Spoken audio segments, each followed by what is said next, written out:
এটা হচ্ছে আমার বেনারস নীলবাগের পার্ট 3। আগের পার্টে আপনারা দেখে নিয়েছিলেন যে আমরা অলরেডি বেনারস ঢুকে গেছি। এরপরে আমরা বার্গেনিং করে একটা টোটো বুক করে নিই। রাস্তার মধ্যে কি হচ্ছে ভাই? অভি কি হচ্ছে? এখানে আমরা হোটেলে পৌঁছে গেছি। এরপর আমরা সবাই ফ্রেশ হয়ে নেব। সবাই রেডি হয়ে গেছে এবং আমরা একটু ফিক চেক করছিলাম। এখন আমরা বিকেলবেলা লাঞ্চ করব, লাঞ্চ করার পর আমরা দর্শন করব। লাঞ্চ তো বিকেলেই করতে হবে।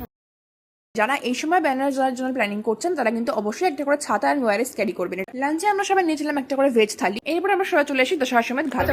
আমরা এখন বোট রাইডে যাচ্ছি সন্ধ্যেবেলা, আরতিটা দেখবো বোট থেকে, সেই জন্য একটা কথা বলে রাখি, এখানে যারা ভাবছে সে বোটিং করবে তারা কিন্তু অবশ্যই বার্গেনিং করবেন।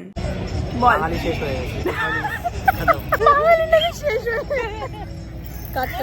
একটা কথা এখানে না বললে নয়, বেনারসে কিন্তু শয়ে শয়ে বোট, আর এখানে লাক্সারি থেকে নন লাক্সারিয়াস ছোট থেকে বড় সব রকম রেটের বোট তোমরা পেয়ে যাবে। ওকে, তো এখন বাজে 6:30। তো যেটা বলার জন্য ক্যামেরা অন করা। বিকেলের গঙ্গা আরতি শুরু হয়ে গেছে and the night view is even more beautiful. এটা হচ্ছে মণিকর্ণিকা ঘাট, যেখানে আগুন কোনোদিনও নেভে না।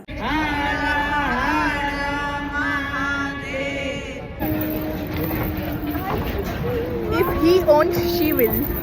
আমাদের আরতি দেখা আর ঘাটগুলো ঘুরে দেখা শেষ। এরপর আমরা চেষ্টা করব আরো কিছু কভার করা আজকের মধ্যেই। সেটা আমি আমার নেক্সট ভিডিওতে শেয়ার করছি। So stay tune for part 4।